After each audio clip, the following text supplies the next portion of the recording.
How's it going, Giants fans? My name is Alex with my co-host here, Anthony Rivardo. Obviously, roster cutdowns are going down today. They've mostly already kind of unfolded here. Some surprise cuts, but rather kind of expected ones for this Giants team. And now we're kind of looking toward the waiver wire and maybe some free agents, guys that don't go head to waivers like OJ Howe. We're going to discuss him. He has more than 4 years of service time in the NFL, so he goes to free agents. He actually signed a 1-year, $3 million deal with Buffalo, fully guaranteed, and they already cut him. So maybe that's a red flag, but we're going to discuss that. Definitely a deep tight end room for the Buffalo Bills, so it might have just been a numbers game at the end of the day. There are some really good players that are slipping through the cracks here. The Giants need help.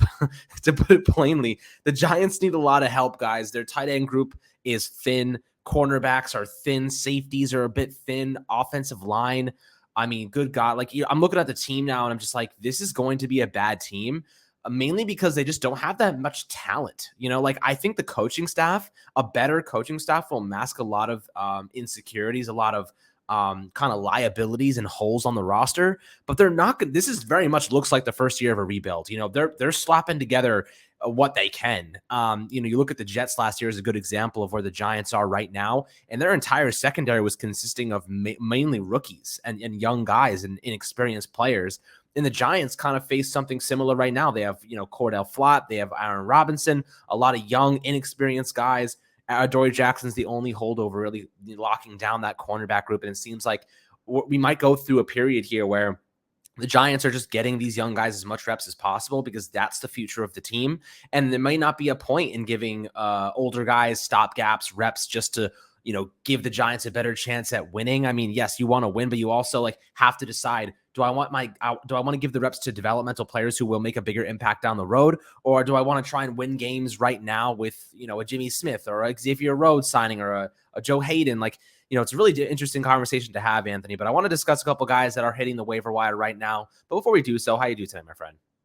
I'm doing great, and most of the cuts that we saw today from the Giants' initial 53-man roster were expected. A couple did stand out. I thought that the cut of Quincy Roche was a little bit surprising. I mentioned him yesterday, Alex, as a guy that I thought could make the final 53-man roster, but he was cut, as was Alex Bachman, as was CJ Board. Like I said, a lot of these were expected, but the Giants also announced their captains today, which was super interesting. And I got to say, shout out to Julian Love. He was named the captain, the defense/special teams captain, and I think that's really, really awesome to see. This is a guy who was a 4th-round pick in 2019, has worked super hard. This is his first year as a full-time starter, and subsequently his first year as a captain. I think that's just a really cool story to see. 4th-round guy that many people were like, well, where is he going to fit? He's played so many positions. Where does he fit in the NFL? And now he's really made a name for himself as a captain of the Giants, a very, distinguished honor to have. So I think it's been an interesting offseason, and, taking a look at some of these guys getting cut around the league, whether you're talking about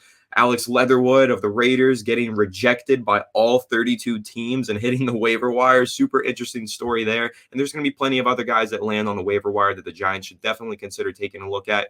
As you mentioned, Alex, this is a rebuild. This is a weak roster. They do lack a lot of depth. So Joe Schoen has to get the business, has to get active on that waiver wire, and should even try and make a couple trades. I know Darius Slayton, they've gotten a few calls on him. It looks like they're trying to move him. So we'll see what happens over the course of the next 48 hours, I'd say. It's going to be a really interesting time to see how the Giants roster shapes out.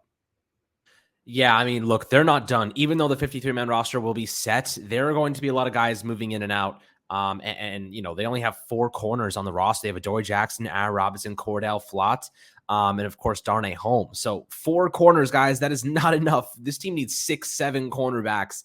And we just don't have them right now. So right off the bat, let's talk about a cornerback here who I kind of like. A guy that was with the Green Bay Packers and pretty solid guy, Keandre Thomas. So he started off with the Raiders, then went to the Packers. He has 2 years, or rather a year of NFL experience, kind of just working on the back end, developing his game. And he looked really good this preseason. He recorded 8 tackles, 2 pass breakups. He gave up just 8 yards in coverage. I think he only gave up 1 reception on 8 targets. So, they weren't targeting him a ton, but definitely they were testing him. I mean, 8 targets for a corner in preseason is a lot. And he came out looking pretty good. He had a couple pass breakups, a couple tackles, and he only gave up 8 yards in coverage. So this is a guy who maybe slips through the cracks. Obviously, he's going to waivers. In fact, the Packers are looking to try and get him back. afterwards. So a pretty decent player for the Giants to consider here. I mean, it's not someone that we're ultimately familiar with, but I watched some of his clips, taking a look at his speed. He has some pretty solid speed. This is someone that they want back, and it just ultimately became a numbers game. And maybe he's a guy that can compete on the back end for the Giants, and especially if he's pretty solid in man coverage. What are your thoughts on this guy? I'm sure you don't know a ton about him, since there's a lot of players going to be being thrown around that a lot of us don't know. But just hearing his stats, 8 yards given up on 8 targets, that's pretty solid, and a couple pass breakups to boot. Yeah, no, absolutely it is. Keandre Thomas, no, I don't know a ton about him. I know he was an undrafted free agent that started his career with the Cleveland Browns, and he moved over to the Los Angeles Chargers. Then most recently, as you mentioned, with the Green Bay Packers. They are hoping to retain him, hoping that he clears the waivers, but we know that the Giants are in the market for some cornerback help. They need some reinforcements at that position.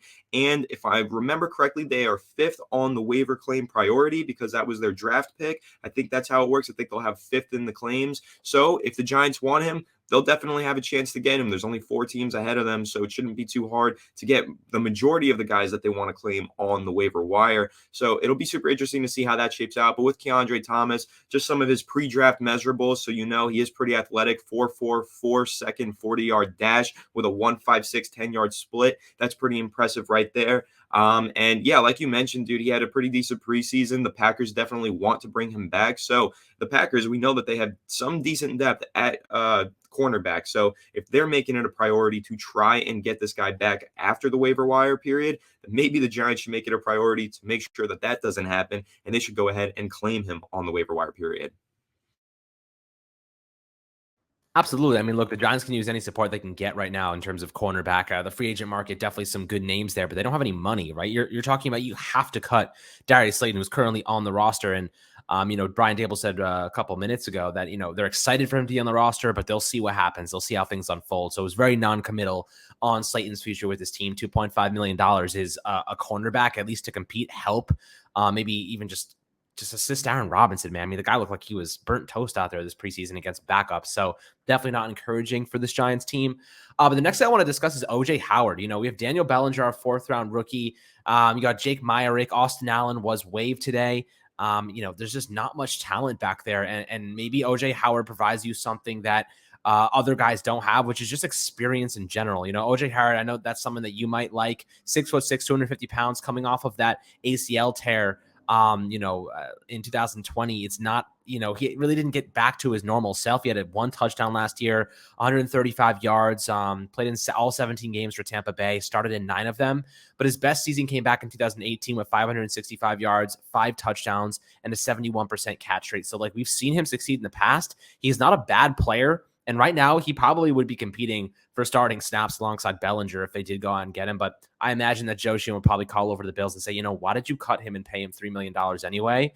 Maybe there's something going on there. He just didn't look good during camp. But then again, they got Dawson Knox. They have some pretty solid players there. The Giants just don't have that level of talent at the position. They can't afford to be picky right now. No, that's absolutely correct. And we talked about that yesterday when we went over our 53-man roster projections. And I said there was 2 positions that the Giants absolutely have to improve upon. It was tight end and it was cornerback. We kind of just discussed cornerback going over Keandre Thomas. But when you take a look at the tight end position, what the Giants have there, I said it yesterday, it's kind of disgusting. It's super unacceptable. You don't want to roll into a 17-game regular season with a 4th-round rookie tight end as your TE1. That's who you're basically banking your season on. Not to mention he has a concussion right now. So it's just a really bad shape for the Giants tight end room. I think, you take a look at a guy like OJ Howard who was cut. This is a player who, if you think about OJ Howard from a few years ago, he was in the same draft class as Evan Engram, and he was the guy that most Giants fans wanted in that draft class. If you remember, all the Giants fans were like, collectively, we want a tight end this year. We need a tight end this year.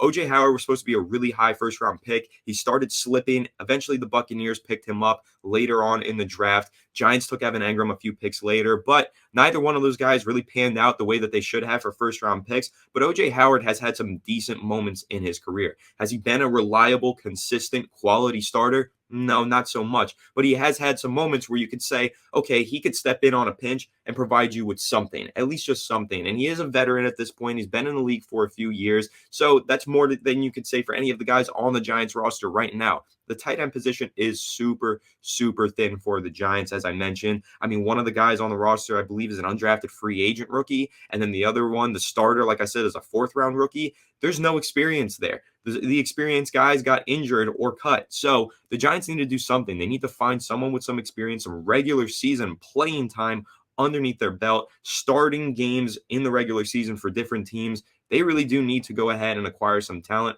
OJ Howard, whether he was cut for one reason or another, Joe Shane should definitely call them up, say, hey, what are your thoughts on these guys? You know, he has connections over in Buffalo still. Him and Brandon Beane are still great, have a great relationship. Brian Dable as well. So if this does make a lot of sense to me just because of that Buffalo Bills connection, OJ Howard playing there, they can get some little bit of intel on him, see why he was cut. Maybe the reason is legitimate and maybe the Giants will want to stay away from OJ Howard. But as I mentioned, at one point, this guy had a lot of talent, had a lot of potential. It maybe wasn't realized in the beginning parts of his NFL career, but you never know. Maybe changing scenery a few times. Maybe he winds up in New York, has a second win in his career. You never know. So OJ Howard is definitely someone that I think that the Giants should be keeping tabs on and definitely should be considering picking up on the waiver wire. Yeah, I mean, there's going to be other guys that shake loose as well, but this is a veteran one that's probably going to cost you next to nothing since he's getting paid $3 million from Buffalo anyway, all guaranteed. So you're probably looking at a pretty reasonable deal for a guy like Howard right now, who's going to offer you veteran experience. But again, I mean, I'm curious to know exactly why they cut him and are paying him so much. So, there might be something we don't know. So just keep that in mind. But the third guy that I have on the list is a linebacker. The Giants don't necessarily have a lot of linebacker depth, especially after the Darian Beavers injury. They have Micah Mcfadden. Austin Calitro had a really good preseason, but maybe they want to bring in somebody else. And a guy I did spot from the Arizona Cardinals, another one that they're trying to pick up after waivers. They really liked him. Just got caught up in a numbers game. Is Chandler Wooten out of Auburn. Really, really good stats in preseason. Showed really solid play ultimately all around, especially around the line of scrimmage playing against the run. He also had an interception and 12 tackles. So 8 stops around the line of scrimmage, stopping guys before they made 5 yards of progress. He showed pretty good athleticism, getting through blocks and, undrafted free agent this year. So this is someone that maybe the Giants want to bring in, can serve as a competent reserve option. But the Giants could use any and all help ultimately, especially at spots like linebacker where you have Tay Crowder. Ultimately, I guess he's cemented right now as the LB2, and I kind of don't like that. I mean, look, he's serviceable, but I'd prefer to have a better LB2 than Tay Crowder. And I think that, Wooten, while I don't think he's going to be really pushing him for starting snaps, is a nice reserve guy that has some developmental, value, I guess, at this point that the Giants could look to, develop, especially because he's a rookie this year. You look at Beavers missing all that time with the ACL tear. Maybe they bring in another rookie who they can just develop and feel good about, maybe, I guess just future play. So supplementing that young youth with more youth is kind of where I'm trying to get at. But what is your thoughts on this guy Wooten, who, may be an interesting guy the Giants could pick up and inject into the linebacker core? I mean, it's definitely something to consider. I kind of am in the same boat as you. Linebacker is definitely one of those positions where I'm not super comfortable with the Giants' depth. I think they do have some young guys that could make an impact. You mentioned Austin Calitro. Looked really good in the preseason. I'd like to see him continue to grow, develop. Maybe he could see some playing time in the regular season. And of course, as you mentioned, Micah Mcfadden, I really love that draft pick. After the draft, I did some research on him. Really like what he brings to the table. Unfortunately, it looks like Carter Coughlin's getting buried down the depth chart. Cam Brown's a captain, but not for defensive reasons, for special teams reasons. It seems like the Giants don't really plan on using him too much defensively. Seems like Cam Brown is really just going to be the gunner for the Giants, that big, fast linebacker that, can go down there and make some tackles on the punt game, which I think is a really valuable thing to have. But when you're taking a look at Tay Crowder, you mentioned he's kind of cemented as that LB2 right now. The only guy that I could really see taking that from him is Micah Mcfadden. Now, Chandler Wooten might be a guy with some potential. Let's see if he can fit into the Giants scheme. Let's see what can happen with him. He is a 23-year-old rookie, but could he realistically overtake that Tay Crowder spot? I'm not so sure. I think that this would be a guy who just provides you more back-end depth, not higher-end depth. I don't think this is a guy who's stepping in, competing with Tay Crowder, who's been with the Giants for a few years and has a bunch of regular season starting experience. He's still young, Tay Crowder, and he still has an ability to grow as well because he is young, and he also does have the solid experience to start games at the LB2 spot. So my opinion, I'm not too crazy about Chandler Wooten. I wouldn't make him a high priority guy. Rather, I would take a look at Tay Crowder, see if he continues to grow, and then take another look at Micah Mcfadden, see if the Giants can really develop him, see how he fits in the Wink Martindale scheme. And I'm hoping that Micah Mcfadden does overtake Tay Crowder as the LB2 in the Giants defense. Absolutely. And there's one other big name that I do want to discuss, and that's Alex Leatherwood of the Las Vegas Raiders, who was just waived a couple of minutes ago. Thoughts, on maybe kicking the tires on the former Alabama product. Obviously, the connection with Dable. Obviously, the connection with Evan Neal. Maybe he has some insight into his game. Last year, Alex Leatherwood did not play very well, to say the least. He played 257 snaps at right tackle and 847 at right guard. Of course, you have Neal and Mark Lewinsky at those positions, so you're probably looking at transitioning him to left guard or utilizing him as a reserve swing tackle, just seeing what he can do. But good God, his pass blocking grades were some of the worst I've ever seen in my life. Over 1,100 snaps, he allowed 8 sacks, 17 quarterback hits, 40 hurries, 65 total pressures, and had 14 penalties. I don't even know what this man was doing on a football team. I mean, he looked so bad. You could have thrown out any undrafted free agent and probably gotten more value out of them. He was the 17th overall pick last year, my friends. This is a player who underwhelmed considerably. So if the Giants are going to kick the tires, they have to understand that he's not playing right now. He is not a good player. He needs an unbelievable amount of refinement and development. Maybe he has an attitude problem. I don't know. But maybe Bobby Johnson can get the most out of him. Maybe having a teammate he's familiar with in Evan Neal can help get the most out of him. I'm willing to give it a shot. I'm willing to kick the tires, but I would not give him anything more than a short leash. Because if he doesn't look good, if he doesn't have a good attitude, if he isn't willing to put the work in, I'm cutting bait ASAP. But what are your thoughts on Alex Leatherwood? Definitely someone that intrigues me, but it's just a lot to deal with, especially after seeing those numbers. Yeah, this kind of is a situation that reminds me a lot of Isaiah Wilson, if everybody remembers that. The Giants picked up Isaiah Wilson after he was cut by the Tennessee Titans, former high overall draft pick out of Georgia, so an SEC guy. People thought, okay, he played in the SEC. He's a big mammoth of a human being. He has some developmental traits. Let's see if he can step in, get those traits right, progress his game, and become a quality starter. It didn't pan out. He gets picked up on waivers by the Giants. Still didn't pan out. He's gone. I don't even think he's in the league right now. I have a feeling that Alex Leatherwood is going to have a very similar career trajectory. I think that if a first-round pick is cut after 1 year, a lot of that usually has to do with work ethic. Usually it's because he's not putting in the work to better himself and become a quality starter. So with the Raiders already cutting Alex Leatherwood after 1 year of play, I'm not too confident that he's going to fall onto any other team and make a solid impact. I know we're talking about maybe bringing him in as quality depth. Maybe he can be a backup or a swing tackle. Personally, I'd probably just stay away from it. I don't know if Alex Leatherwood really has anything in the tank that the Giants can utilize.